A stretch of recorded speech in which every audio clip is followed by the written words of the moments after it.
ప్రభునందు ప్రియులైన సహోదరి సహోదరులకు యేసుక్రీస్తు వారి పేరిట వందనములు తెలియజేస్తున్నాను.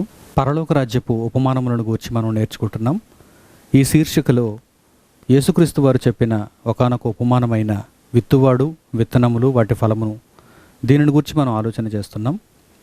గత పాఠ్యాంశంలో విత్తువాడు విత్తనములను జల్లడానికి వెళ్ళినప్పుడు మొట్టమొదట కొన్ని విత్తనములు త్రోవ ప్రక్కన పడినట్టుగా, అలా త్రోవ ప్రక్కన పడినటువంటి విత్తనములను మనుషులు వచ్చి త్రొక్కినట్టుగా, అలాగే కొద్దిసేపట్లోనే పక్షులు వచ్చి వాటిని తినివేసినట్టుగా వ్రాయబడింది. విత్తనములు మంచివే. విత్తనములను విత్తడంలో రైతు కూడా చక్కని ఆలోచన కలిగి విత్తాడు. కానీ అవి పొరపాటున త్రోవ ప్రక్కన పడటంతో వాటి వలన రైతుకు ఫలమేమీ లేకుండా పోయింది. వాటి వలన ఏమాత్రం ప్రయోజనం లేకుండా పోయింది. అయితే ఈ ఉపమానమును చెప్పిన తర్వాత యేసుక్రీస్తు వారు దేవుని రాజ్యమును గూర్చి మనుషులకు బోధించినది ఏంటంటే, దేవుని వాక్యాన్ని విన్నప్పుడు ప్రతి మనిషి కేవలము వినువారు మాత్రమై ఉండి వారిని వారు మోసపుచ్చుకొనకుండా ఆ వాక్య ప్రకారము ప్రవర్తించుటకు జ్ఞానం కలిగి నడుచుకోవాలన్నది ఆయన ఉద్దేశ్యం. ఆ వాక్య ప్రకారము ప్రవర్తించుటకు తన మనస్సును సిద్ధపరచుకోవాలని యేసుక్రీస్తు వారు తెలియజేస్తున్నారు. వాక్యమును కేవలం వినడం వలన జరిగే నష్టం ఏంటంటే, విన్న వాక్యము వెంటనే సాతాను చేత అపహరింపబడుతుంది. వాక్య ప్రకారం మనం ప్రవర్తించకపోతే మనం విన్న వాక్యము వెంటనే సాతాను ఎత్తుకొని పోతుంది. గత పాఠ్యాంశంలో దీనిని గురించి మీరు చక్కగా ఆలోచన చేశారు, అర్థం చేసుకున్నారని నేను భావిస్తున్నాను. అయితే ఈరోజు ఆ ఉపమానములో మరొక ఘట్టంలోనికి మనం వెళ్ళబోతున్నాం. విత్తువాడు విత్తనములను తీసుకుని వెళ్ళుచుండగా, విత్తువాడు విత్తనములను విత్తుచుండగా కొన్ని విత్తనములు రాతి నేలను పడ్డాయి. ఈ రాతి నేల పైకి మంచి నేలగా కనిపిస్తుంది. అనగా సారవంతమైన భూమిగా పైకి కనిపించినా కానీ కొద్దిగా లోతుకు వెళ్ళేసరికి అందులో రాయి తగులుతుంది. ఒక విత్తనం ఫలించాలంటే భూమి సారవంతమైనదిగా ఉండాలి. అది లోతుగా ఉండాలి. లోతుకు వెళ్ళే కొద్దీ వేరు తన్నేదిగా ఉండాలి. వేరుకు మంచి బలాన్నిచ్చే భూమిగా ఉండాలి. అయితే విత్తువాడు విత్తనములను విత్తుతున్నప్పుడు ఆ విత్తనములు కొన్ని రాతి నేలను పడ్డాయి. రాతి నేలను పడినటువంటి విత్తనాలు కొద్ది కాలం ఫలిస్తాయి. ఎందుకంటే పై పొరలో మట్టి ఉంటుంది, క్రింది పొరల్లో రాయి ఉంటుంది. పైకి మాత్రం మన్ను, క్రింద రాయి. విత్తనం పడగానే మొట్టమొదట పైన ఉన్నటువంటి ఆ మట్టి పొరలలో వేరు తన్నుతుంది. అది కొద్ది కాలం ఫలించటానికి పై పొరలలో ఉన్నటువంటి మన్ను సరిపోతుంది. అయితే ఈ మన్నులో చెమ్మ లేకపోయినా, ఈ మన్ను లోతుగా లేకపోయినా ఉండే కొద్దీ ఆ విత్తనం ఎదగటం కష్టం. ఆ విత్తనం వలన ఫలము రావటము కష్టమే. ఈ ఉపమాన భావాన్ని యేసుక్రీస్తు వారు ఏ విధంగా తెలియజేస్తున్నారో లేఖన భాగాలలో ఇప్పుడు మనం చూద్దాం. గతంలో మీకు తెలియజేసినట్టుగా విత్తువాడు, విత్తనములు, వాటి ఫలము, దీనిని గూర్చిన ఉపమానములను దేవుడు మత్తయి సువార్త, మార్కు సువార్త, లూకా సువార్తలలో పొందుపరిచాడు. కనుక లేఖన భాగాలలోనికి మనం వెళతాం. మత్తయి సువార్త 13వ అధ్యాయము 3వ వచనం నుండి 9వ వచనం వరకు, మార్కు సువార్త 4వ అధ్యాయము 3వ వచనం నుండి 9వ వచనం వరకు, లూకా సువార్త 8వ అధ్యాయము 5వ వచనం నుండి 8వ వచనం వరకు ఈ సందర్భాలు వ్రాయబడ్డాయి. మత్తయి సువార్త 13వ అధ్యాయము 3వ వచనం నుంచి 9వ వచనంలో ఈరోజు మనం ఆలోచించబోతున్నటువంటి రాతి నేలను పడినటువంటి విత్తనాలు వ్రాయబడిన లేఖన భాగం ఏంటంటే, మత్తయి సువార్త 13వ అధ్యాయము 5, 6 వచనాలలో వ్రాయబడింది. ఒక్కసారి ఆ లేఖనాన్ని మనం చూద్దాం. మత్తయి సువార్త 13వ అధ్యాయము 5, 6 వచనములు. కొన్ని చాలా మన్ను లేని రాతి నేలను పడెను. అక్కడ మన్ను లోతుగా ఉండనందున అవి వెంటనే మొలిచెను. కానీ సూర్యుడు ఉదయించినప్పుడు అవి మాడి వేరు లేనందున ఎండిపోయెను అని వ్రాయబడింది. ప్రియులారా, విత్తబడిన విత్తనాలలో కొన్ని విత్తనములు రాతి నేలను పడ్డాయి. రాతి నేలను పడినటువంటి విత్తనాలు ఫలించలేదు. ఎందుకు ఫలించలేదు అంటే అక్కడ మట్టి లేదు. లోతుగా మట్టి లేనందువలన, లోతుకు వెళ్ళే కొద్దీ బండరాళ్ళు తగులుతున్నందున ఆ విత్తనము ఫలించటానికి ఆటంకం ఏర్పడింది. ఆ విత్తనము ఇక ఫలించటానికి వీలు లేకుండా పోయింది. ఈ ఉపమాన భావాన్ని మనము ఎలాగ అర్థం చేసుకోవాలి? ఈ ఉపమాన భావముతో మన జీవితం ఎలాగో ముడిపడి ఉంది? ఈ భావమును నేర్చుకున్న తర్వాత మనము నేర్చుకోవలసిన ఉపమేయం ఏమిటి? యేసుక్రీస్తు వారు దేవుని రాజ్య సంబంధమైన ఏ సంగతిని ఈ ఉపమానము ద్వారా మనకు తెలియచేయాలనుకుంటున్నారు అనే దానిని మనం ఆలోచన చేస్తే, శిష్యులతో యేసుక్రీస్తు వారు ఈ ఉపమాన భావాన్ని తెలియజేస్తున్నప్పుడు అదే మత్తయి సువార్త 13వ అధ్యాయము 20-21 వచనాలను జాగ్రత్తగా చూడండి. రాతి నేలను విత్తబడిన వాడు వాక్యము విని వెంటనే సంతోషముతో దానిని అంగీకరించువాడు. అయితే అతనిలో వేరు లేనందున అతడు కొంతకాలము నిలుచును గాని వాక్యము నిమిత్తము శ్రమ అయినను హింస అయినను కలుగగానే అభ్యంతరపడును అని ఇక్కడ వ్రాయబడింది. ప్రియులారా, వాక్యమును అనేక సందర్భాలలో అనేక మంది మనుషులు వింటారు.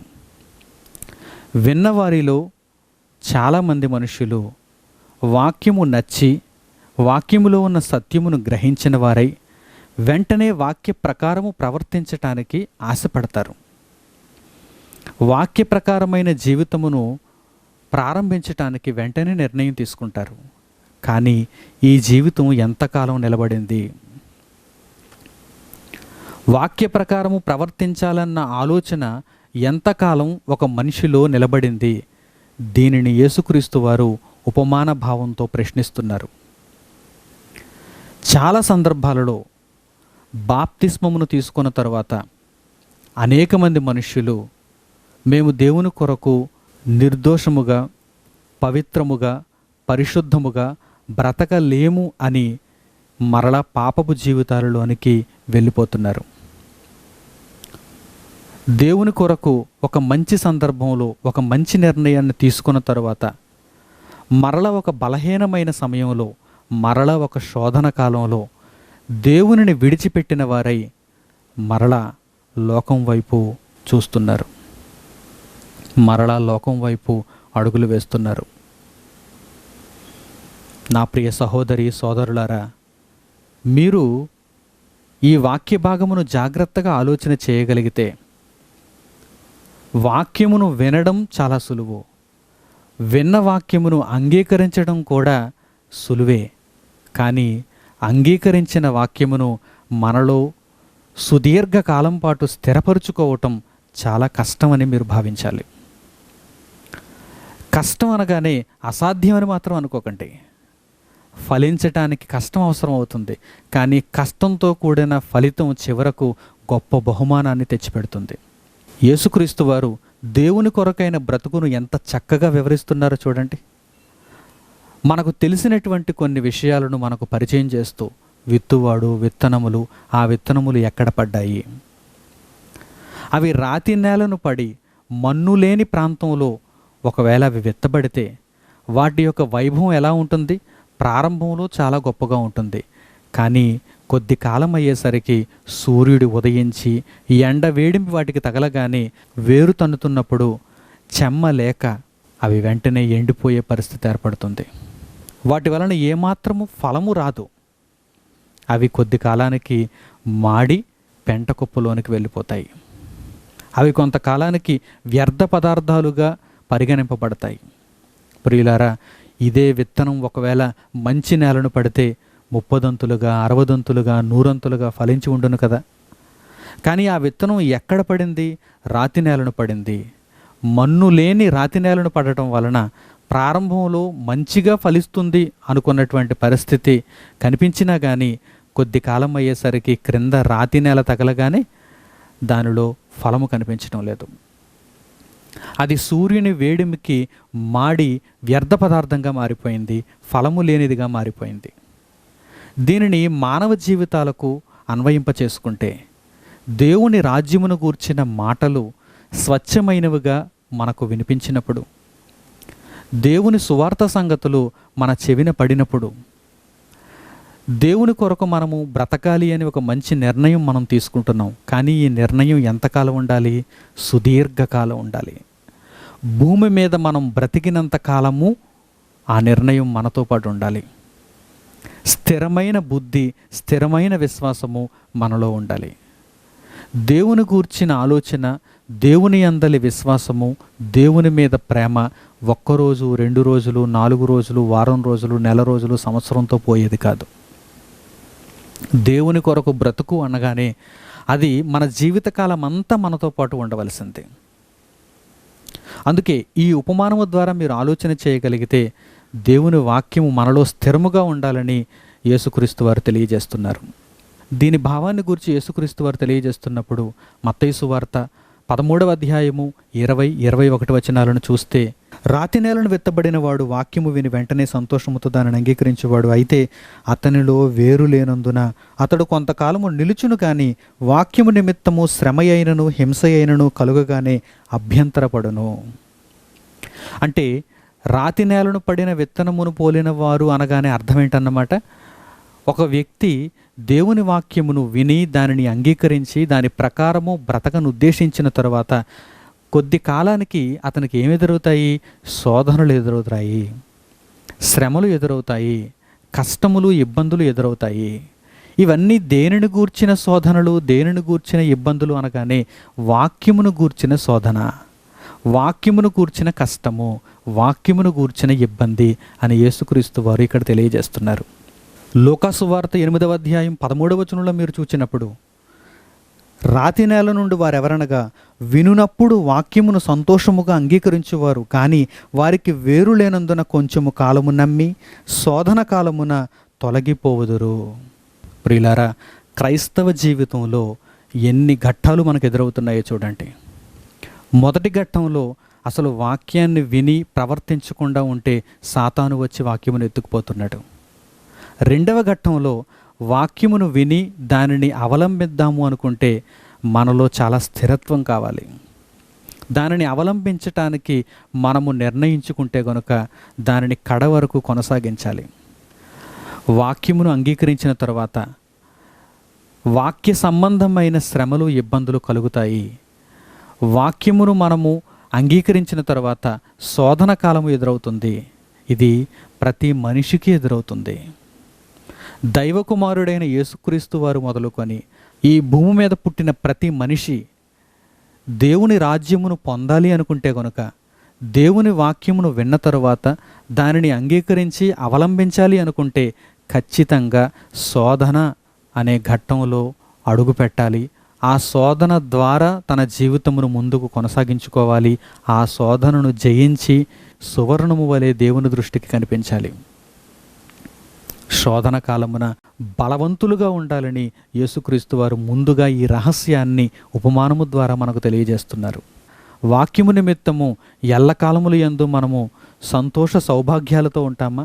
లేదు. వాక్యము నిమిత్తము మనకు శ్రమ కూడా కలుగుతుంది. వాక్యము నిమిత్తము మనకు శోధన కూడా కలుగుతుంది. ఇలా కలిగినప్పుడు ఒకవేళ మనలో రాతి హృదయం ఉంటే, ఒకవేళ మనలో మన్ను లోతుగా లేకపోతే, శోధనను సహించే మనస్సు మనలో లేకపోతే వెనువెంటనే మనలో ఉన్న వాక్యము నిష్ఫలమైపోతుంది. అది ఎండిపోతుంది. మనము ఫలము లేని వారముగా మారిపోతాము. మనము దేవుని రాజ్యానికి చేరకుండా పాతాళానికి జారిపోతాము. ప్రియమైన దేవుని పిల్లలారా, దేవుని కొరకు నిజముగా బ్రతకను ఉద్దేశించిన ప్రతి ఒక్కరూ కూడా శోధనను జయించారు, శ్రమలను ఎదుర్కొన్నారు, వాటన్నిటినీ సంతోషముతో స్వీకరించారు. అపొస్తలుడైన పౌలు తిమోతికి వ్రాసిన 2వ పత్రిక 3వ అధ్యాయము 12వ వచనాన్ని ఒక్కసారి చూడండి. తిమోతికి వ్రాసిన 2వ పత్రిక 3వ అధ్యాయము 12వ వచనం. క్రీస్తు యేసునందు సద్భక్తితో బ్రతకను ఉద్దేశించు వారందరూ హింస పొందుదురు. క్రీస్తు యేసునందు సద్భక్తితో బ్రతుకను ఉద్దేశించు ప్రతి ఒక్కరూ హింస పొందుదురు. ప్రతి ఒక్కరికినా? అవును, ప్రతి ఒక్కరికి. న్యాయము అందరికీ ఒకే విధంగా ఉంటుంది. దేవుని యొద్ద నుండి ధర్మము అందరి దగ్గరకు ఒకే విధంగా వస్తుంది. మీరు, నేను, భూమి మీద ఉన్న నీతిమంతులుగా పరిశుద్ధులుగా జీవించాలనుకున్న ప్రతి ఒక్కరూ యేసుక్రీస్తు వలె వాక్యము నిమిత్తమైన శ్రమ కలిగినప్పుడు దానిని సంతోషముతో స్వీకరించి క్రీస్తు యేసునందు సద్భక్తితో జీవించాలి. వాక్యము విషయమైన శ్రమ శోధన కలిగినప్పుడు వాటిని సంతోషంతో స్వీకరించి దేవుని కొరకు చక్కగా బ్రతకాలి.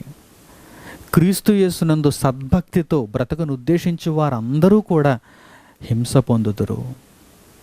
హింస కలిగినంత మాత్రాన మీరు దేవుని నుండి దూరం అయిపోయినట్టు కాదు. శోధన కలిగినంత మాత్రాన మీరు దేవుని రాజ్యానికి దూరం అయిపోతున్నట్టు కాదు. ఒక విధముగా చెప్పాలంటే మీరు మరింత దగ్గర అవుతున్నారు.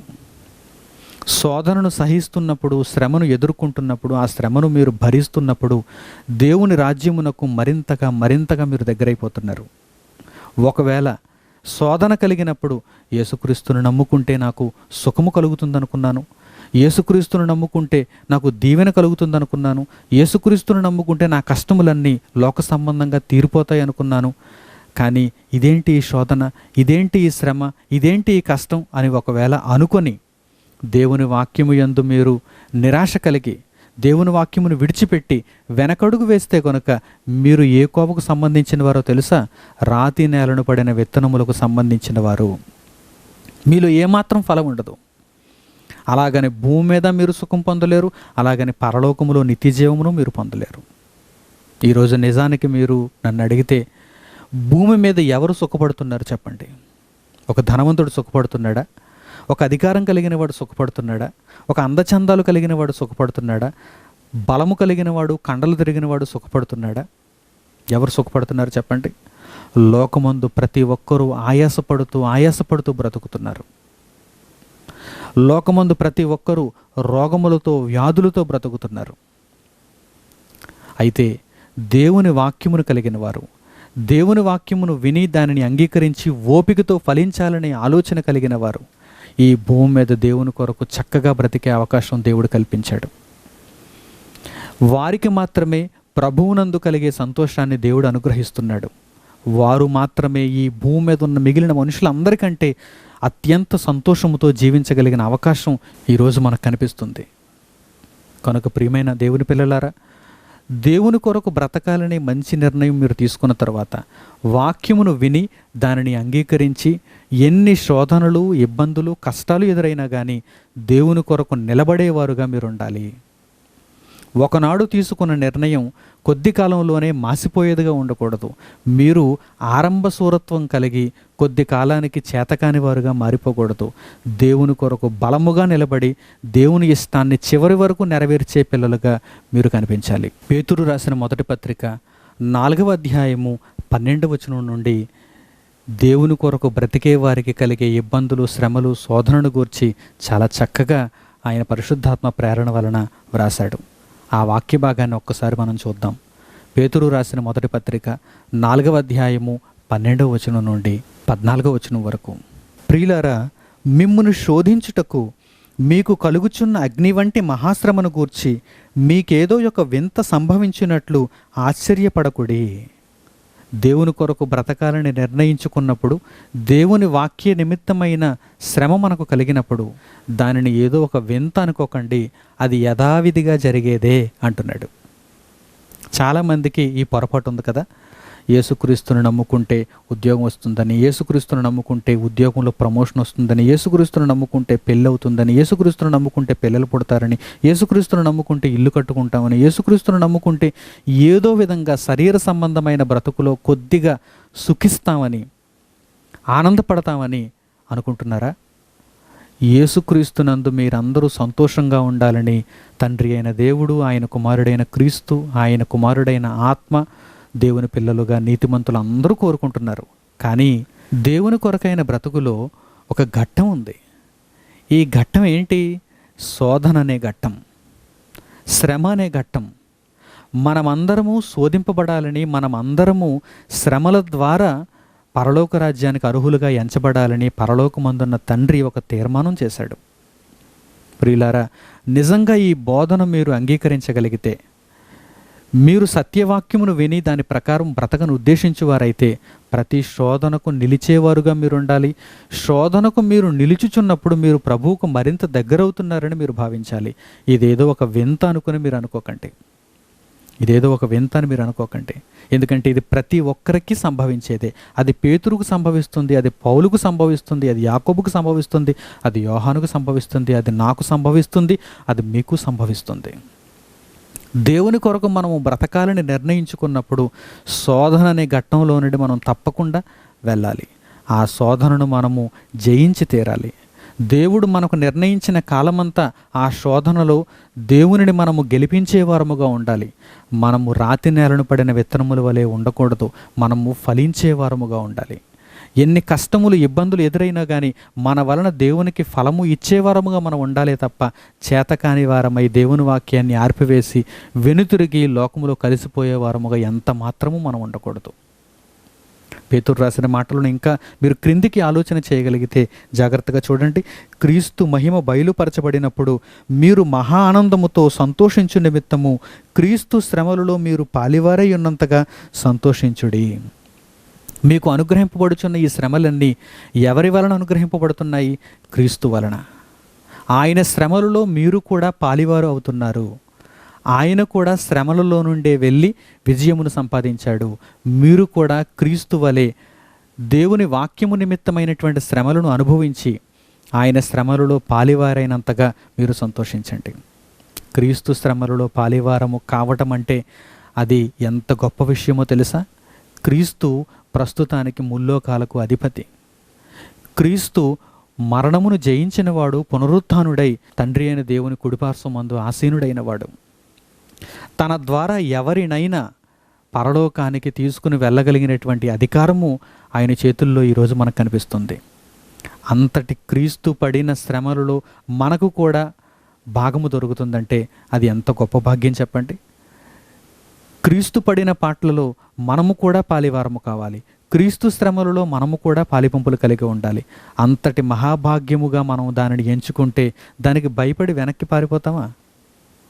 అంతటి మహాభాగ్యముగా అది మనకు కనిపిస్తున్నప్పుడు దేవుని వాక్యము నిమిత్తమైనటువంటి బ్రతుకులో అంతకందుకు ముందుకు కొనసాగుతామే తప్ప ఆగిపోయి ఆరిపోయే పరిస్థితి ఎప్పటికీ ఏనాటికి ఉండదు. ఇంకా చెప్పాలంటే పేతురు ఇంకా క్రింది భాగాలలో ఏమంటున్నాడు చూడండి. క్రీస్తు నామము నిమిత్తము మీరు నిందపాలైన ఎడల మహిమాస్వరూపి అయిన ఆత్మ అనగా దేవుని ఆత్మ మీ మీద నిలుచుచున్నాడు గనుక మీరు ధన్యులు. మీరు క్రీస్తు నిమిత్తము నిందపాలయ్యారా? మీరు వాక్యము నిమిత్తము శ్రమలు, ఇబ్బందులు, శోధనల్లోనికి వెళుతున్నారా? వాటిని మీరు అనుభవిస్తున్నారా? అయితే దేవుని కుమారుడైన ఆత్మ మీ మీద నిలుచుచున్నాడు. ఇది అందరికీ కలుగుతుందా?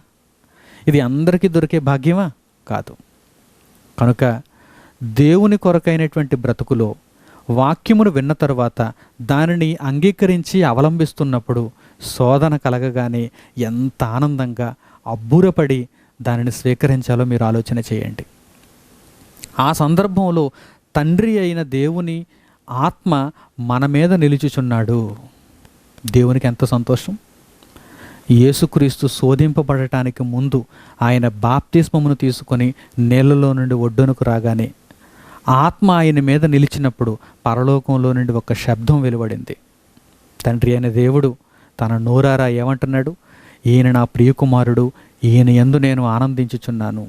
అంటే ఏ మనిషి మీదైతే దేవుని ఆత్మ నిలుచుచున్నాడో ఆ మనిషి నిమిత్తము పరలోకమందున్న తండ్రికి ఎంతో సంతోషం. ఈయన నా ప్రియకుమారుడు, ఈయన యందు నేను ఆనందించుచున్నాను.